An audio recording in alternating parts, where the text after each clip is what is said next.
What if entrepreneurship was a career? What would the potential impact of that be? So the first time I thought about entrepreneurship, I think it was in high school, around senior 5. I didn't know what entrepreneurship was all about. I just wanted to survive, I was thinking about entrepreneurship as making money. Making money. Yeah, you get $2, $3, $5 out of the day. You're like, you got lunch, you got something out of it. Being an entrepreneur, it's not just about yourself, it's about the people around you, how you impact the others. When you're actually a young person and you're actually like having a figure you're representing, there's this curse that comes along with it, curse of being number one. You're always like regarded as someone who is perfect. We read exciting stuff about entrepreneurs, but it's not really exciting. It's not exciting to know that you don't have salary to give your teammates at the end of the month. That didn't go well. They would order, but they would never purchase. So I think I had one successful order, rich money. So the business had to close. The first challenge that I think we faced was the fact that we're very young. But we were some young guys from the university who started this, and everybody was like, why are we the ones to do this? I remembered when I wanted to create the bank account of the company. The bank officer looked at me like, oh, who is this? We wanted to see the person in charge, but you can see we're the people in charge. What did you want to talk about? Being a young person, actions and skills are actually second guessed. It's a caring experience. There is so many negative assumptions around it, are you sure your products are genuine? Entrepreneurship is tough. Entrepreneurship is very hard, and you need to be extremely bold to do those things. So my guardians, they think that I sell vegetables on the streets. They don't really understand what I really do. What will you do when everything is at stake? I love to take the risk to live this challenge every day. I'll be honest, I don't see this competition. I refuse to accept that someone else is more intelligent than I am. Great African entrepreneurs are existing. Why will I stop at this point? I'll always keep going.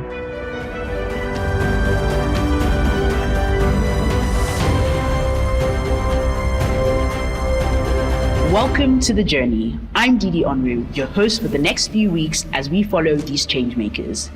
Every episode will follow the entrepreneurs as they navigate how to refine their business models, secure their customers, and scale their businesses. Each entrepreneur will set their own targets and try and reach them. Through their ups and downs, we'll explore topics such as job creation, revenue growth, storytelling, and the art of balancing being young and running their businesses. For the past 12 years, the Anzisha Prize has championed very young African entrepreneurs. Each year, we go on a mission to find Africa's brightest and youngest entrepreneurs between the ages of 15 and 22 who are running job-generative businesses that are transforming their communities. For the very first time in 2021, we took you along the ride to find these young people and find out more about what they do and how they do it. They're innovative risk takers who are showcasing that entrepreneurial skills are a necessity. Now they're on their own journeys to scale their businesses and a chance to win one of 4 grand prizes worth $10,000 each. Revenue growth, job creation, storytelling, and implementation of tools. Who will stumble? Who will be victorious? You'll have to wait and see.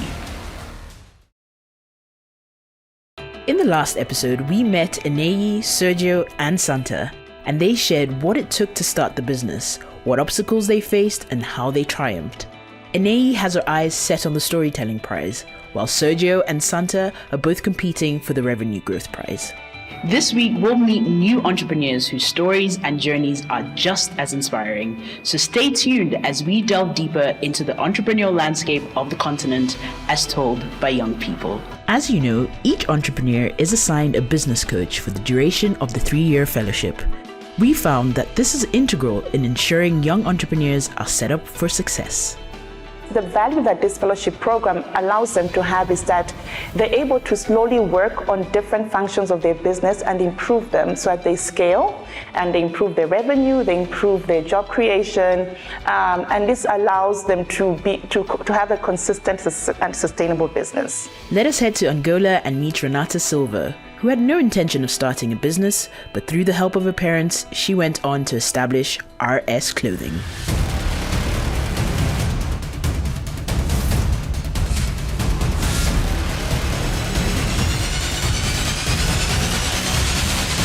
Então, eu não sabia nada. Desde muito pequena, sempre fui muito criativa. I'm Renata Silva, I'm from Angola, and I'm 2021 Anzisha Fellow. Eu comecei a costurar com 15 anos, mas comecei o negócio oficialmente quando eu tinha 18 anos, e de criar coisas. Eu mudei para a Namíbia em 2015, e depois, um ano a seguir, uma tia minha ensinou-me a fazer um laço. E eu comecei a fazer laços, e depois dos laços fui para estojos e bolsas e comecei a vender na escola. Não tinha nenhuma intenção de começar um negócio, alguma coisa assim, não tinha muito conhecimento acerca dessa área, mas depois de começar a vender, os meus pais ofereceram fazer tudo à mão. Depois os meus pais ofereceram uma máquina de costura e eu comecei a aprender a fazer roupas, a ver vídeos no YouTube, e daí comecei a vender as roupas. Em 2020, durante a época do Covid, diria que sim, porque eu venho de uma família de pessoas que têm negócios, então eu cresci nesse ambiente, né? Em casa nós tínhamos uma loja, então os meus pais, já desde muito pequena, eu cresci no ambiente de negócios, e até conversas entre famílias e os meus irmãos sempre foi muito baseada em negócios. Então acho que isso é que me preparou para começar, me incentivou ainda mais a abrir meu negócio, porque não era um mundo desconhecido para mim. Já tinha alguma noção de como é que funciona e tinha ajuda dos meus pais e familiares que também trabalham com negócios. Pode só nos dizer como é que era a Renata quando ela era criança? Traquina, muito. Mas ela sempre cresceu já com muito determinante para aquilo que ela quer fazer. Mas era muito traquina, era muito decidida naquilo que ela quisesse fazer, né? Eu diria que os dois, porque alguns aspectos me beneficiou, porque por ser muito nova ainda tenho muito tempo para errar. Então me dá mais benefício em ter mais experiência. Então na Namíbia o desafio, um dos motivos que me fez começar o negócio é a falta de algumas lojas que nós temos no país.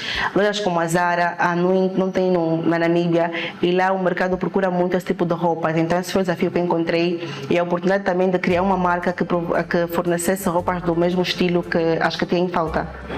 Ando muito preocupada com ela, primeiro por causa da idade dele, porque este ramo é um ramo com muita disputa, muito agressivo, e praticamente ela depende de nós para ela poder fazer os trabalhos dela.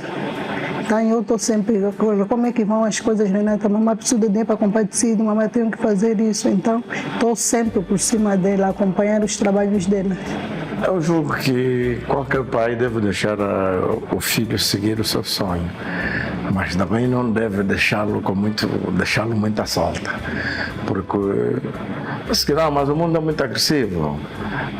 A filha quer fazer realmente aquilo, mas é que nós já temos alguns anos, alguma experiência de vida que nos permitem às vezes aconselhar quais os ramos que não são muito bons, não só pela idade, mas pelo gênero também, tá vendo? Então eu aconselho os pais a... E o que é sobre o empreendedorismo te assusta ou te põe feliz? O que me assusta é a incerteza, porque tu estás a trabalhar com algo novo, estás a apresentar algo para o mercado, então nunca sabes como é que será a reação das pessoas, se vão gostar ou algumas falas que podem apontar no teu negócio. Então é incerteza. E o que me põe feliz é que tu tens muito espaço para criar. É tipo, tu dá uma folha, um papel branco e tu podes criar como tu queres. Então, esse lado criativo, tens alguma liberdade que esse mundo te oferece. Então, o negócio começa comigo, que sou a CEO, sou responsável por todas as operações. Depois a seguir vem o meu irmão, eu sou responsável da empresa em geral. O meu irmão é o responsável da Namíbia, que controla o time, gera tudo. Working with my sister has been good, I feel. I learned a lot, although she's my younger sister. But I learned a lot, and it's a good experience, I can say. What are some of the things that you learned from Renata?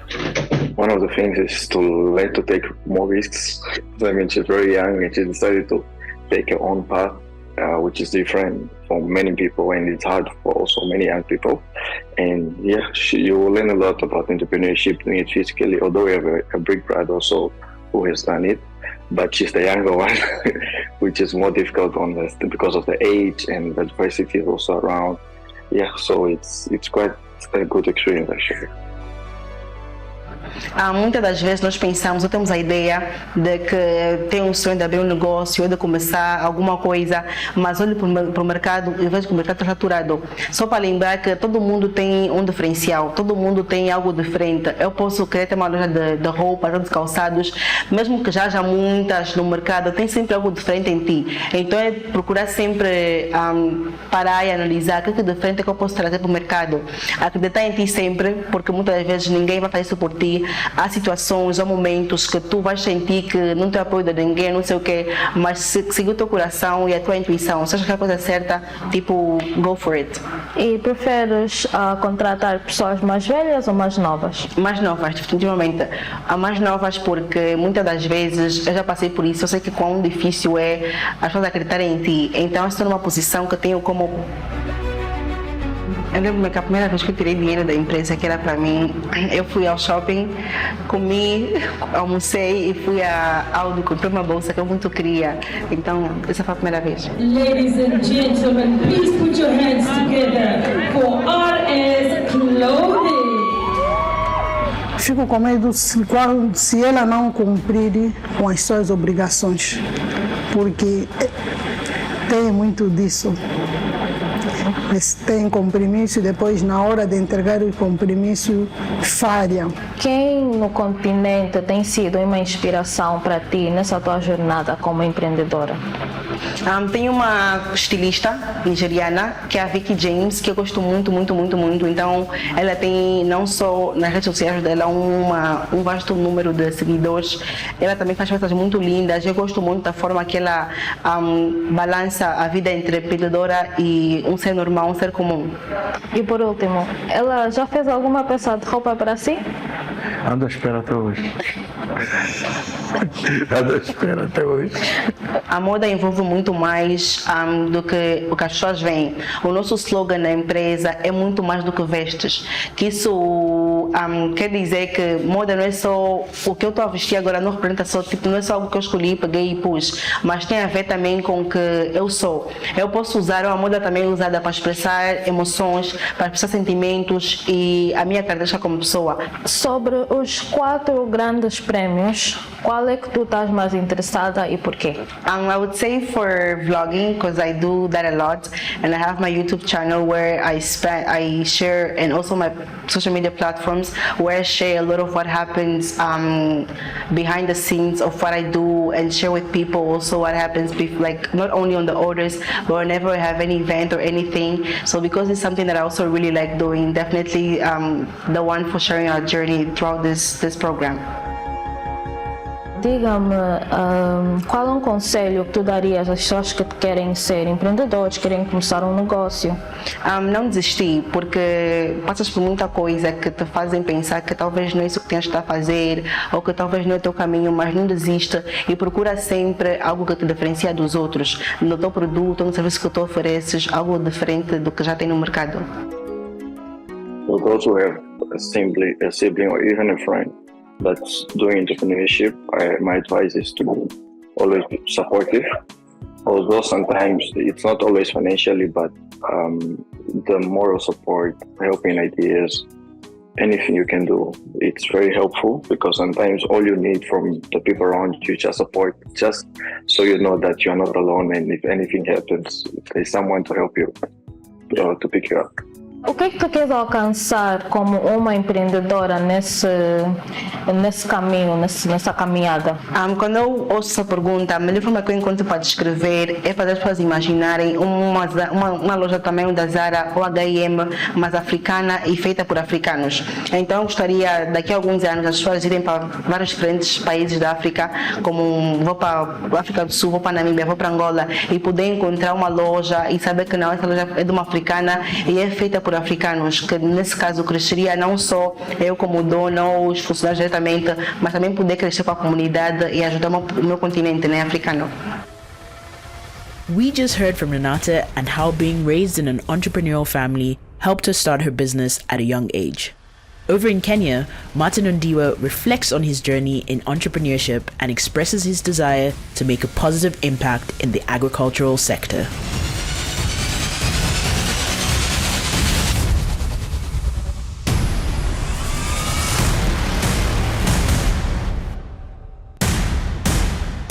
I am Martin Sure Ondiwa. I'm from Kenya. I'm the founder of Green Farms based in Kenya, Migori County specifically. Currently, I'm a student at the Technical University of Kenya. I think what motivated me to start Green Farms is the fact that I was born and raised in a farm, and from early age I was part and parcel of my family because they were farming family, so I would help up and down, and also I was actually inducted very early to farming business. We were being given some little portion of land and we planned something small, and by that I grew that aspect of interest in farming as an entrepreneurship. I think my parents were really influential because firstly they are my first role models in the farming fraternity. Actually now I just do some little modification on whatever they'd been doing. For example, they offered me some little land that I started my venture in, and I'm really grateful for the support that they have been giving me since then. Yeah.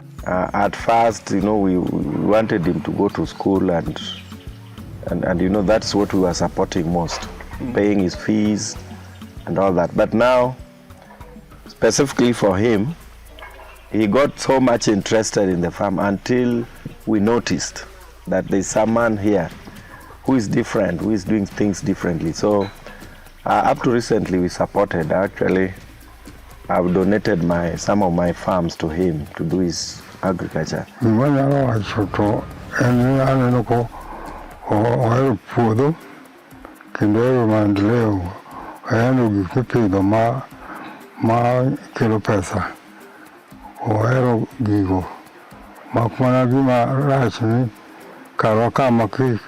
Iloso gimoro to nitie joma biro to ketho kata gik manie puodho gikawo gitiyogo kaka magi, to koro mano ma ang'eyo to Raila to ohero loso gik moko maendeleo. I really started small, and the resources I started with from my pocket money that had finished Form 4, and I remained with some money, so I used it to buy some seeds before I requested my parents to provide me with the land that I used to farm. So the land was from my parents, and the money was actually from my savings from the high school, the pocket money that I was given here. Not happy a lot, not happy the boy. Kuro kuna ni mama, when I put the children, I pay the gigi. When I put the children, I pay the gigi. Kura wene, Maria nitie, boy nitie, pay the nyanya, pay the sekuma. Kuro timo kamana. Nemo miyo kuro nyo, otemo manyo kalatese ugo ko yoro to ugo ko du momiyo kuro gikiru. And how important do you think Martin growing up in an agriculture family has helped him do what he does? We tend to think it's in the gene. It's the gene of the family. It's not just starting with him. Our grandparents were agriculturalists. In fact, my grandfather is the one who first settled here and took the whole of this land, very big land. My father has several brothers. Very big pieces of land, and they were doing agriculture. So when we grew up, these are our professions that we have come up with. These are just because of schooling. But the whole family, the whole clan here is agriculture people. So he fitted in so naturally. When he came in, he brought in horticulture. He started with horticulture. And he started in a big way. At his age in school, he even bought a generator. Those are some of the things that attracted us. He bought a generator. He started fruit farming, which we had not done before. One challenge in doing business in agriculture is that the sector is so fragmented and unsupported. So getting support in terms of agricultural loans and even things like insurance is very difficult. I think people can make spaces for young entrepreneurs to question, explore, and test out ideas. So test out how they can solve a problem that they're seeing, whether it's in their community, in their school, in their society. Give them that freedom, because there's so much innovation that can arise from that, and help them. Share your experience, your skills in any which way that you can. That guidance is very helpful, and it goes a long way. We heard Martin address the misconceptions about agriculture, including the perception that it is a dirty and unprofitable sector. Now we're heading to Nigeria to meet Grace Okezie, who has turned her passion for baking into a profitable business.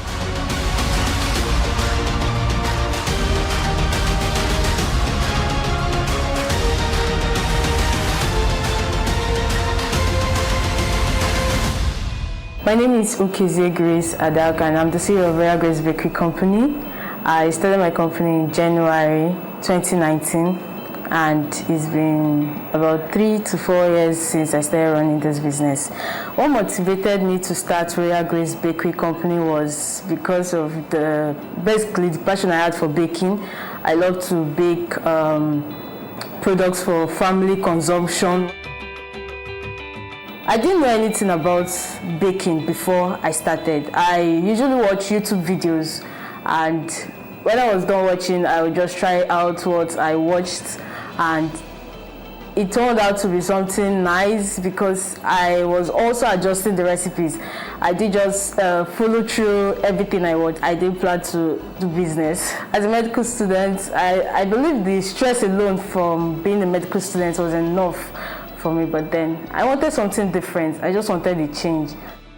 I had no idea about entrepreneurship or business. My friend encouraged me and told me, why don't you try selling this product to our classmates in school? Why don't you try it out and get their response, see how it goes? I started off, I took just a little quantity of this product and I sold them to my classmates, and they said the product was nice, that I can do better, that I should bring more to school. That was how I started. But along the line, when I turned it to a business, I had to go for training. I went for an upgrade. I learned under someone, a baker, and I learned the art of cake making. I learned it well. Then I came back and I furthered the business. I turned the business into something that I didn't even realize it was going to be so good, and it was going to turn out well. Initially, when she was at home before she left for school, she was using stove to bake some stuffs like cake, meat pie. And sometimes she will prepare some things like diets and pancake. So I look at it, I said no, that she has something upstairs. So I decided to encourage her. Doing her entrepreneurial mindset have inspired so many of us around her. It helped us to also build our own mindset, because at the beginning stage we thought it was not possible. We never expected it to come to this stage.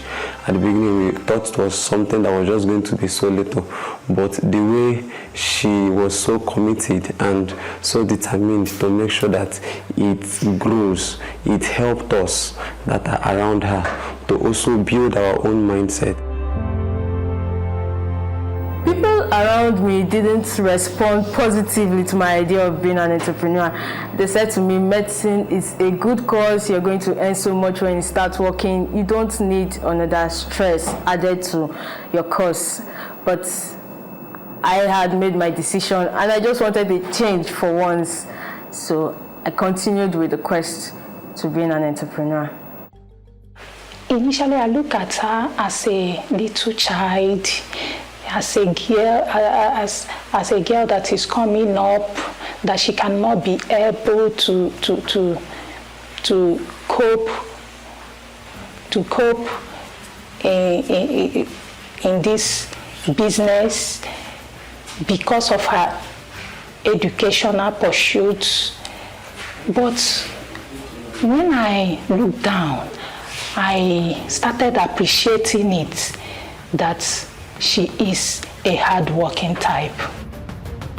How I discovered Grace was in school, and what motivated me was the first time I ordered from her. So I was happy with what I saw and what I ate. The hardest thing about running a business in Nigeria or being a young entrepreneur is we cannot decide the system in the country. Today we are waking up to new policies that can affect the way we run our businesses. It can also affect the prices of the commodities we buy in the market. So this is just one of the hardest things we encounter while running our businesses in Nigeria and being young entrepreneurs. Because we cannot decide these policies, it's difficult and challenging for us. It's been a wonderful journey watching my friend Grace grow in her business and grow in the aspect of being an entrepreneur so far. The first time I ordered my birthday cake from her, it wasn't that nice, like the decoration. So I spoke to her about it and she took the correction. So what I'm seeing online now, it's very nice, and I am happy that she actually took the correction I gave her. The biggest way to handle criticism as an entrepreneur is just learn. Critics will come after you, but I believe you should pick out what they say, and if it will be of benefit to you and to your business, learn from it, adjust, and keep your business moving. At the beginning, she was unable to meet people and to explain to people to buy her goods, so she needed to call her friends together to help her in marketing it. That was one of the ways, or that was one of the tools she used in figuring out a way to sell her goods. My biggest failure was actually getting people together to help me run my business, because it was the first time I did that. I had to gather lots of crowd, but then I realized that it wasn't going to work that way. I had to sit down and I made good decisions and I chose the right people. The qualities so far I've noticed that have contributed to her success is the resilience that she has and the determinant attitude that she puts towards her work. It makes her fulfill and pull through whenever she comes to a tight corner, and most of the times in decision making. Her business has actually motivated me. She's strong. I can't do this kind of business. Yeah, I can't. It's stressful, but she's strong. I've been recommending people to her both online and in school. My reasons is because she's a trustworthy person and she delivers quality. When you ask her, this is what I want, she gives you exactly what you want. And that is why I recommended people to her. And these people I recommended to her, they can testify to it. None of them have ever regretted knowing her or meeting her or ordering from her. My advice to other parents out there listening to me is, when you see your child doing something that is more than what you think he can do, especially skills. Go closer, monitor the child, advise the child, tell him that him or her that he can do better.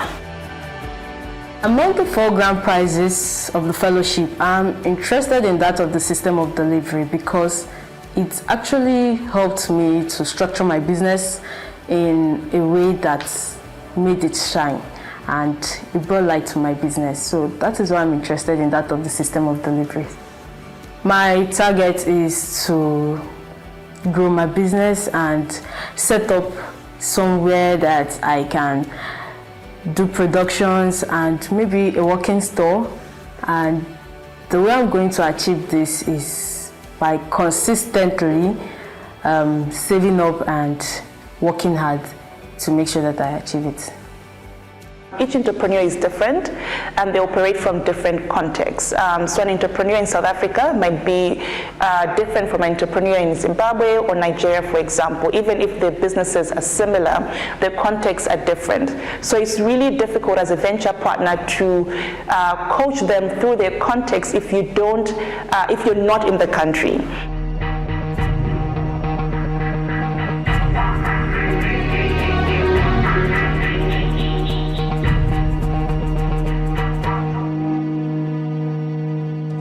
That brings us to the end of the episode. Renata, Grace, and Martin are all in different sectors, but a connecting thread is their unwavering ability to see the bigger picture when it comes to running their businesses. 3 episodes down and 1 more to go, the competition is stiff. Are you ready to find out who will win? First, let's head to the leaderboard. For revenue growth, Munya still leads, followed by Santa, Tafadzwa, and Martin. For storytelling, Ene is in the lead, but Grace is coming in behind her, followed by Jovia and Tabe. For job creation, it still remains the same with Tabe, Ene, Rebecca, and Issa.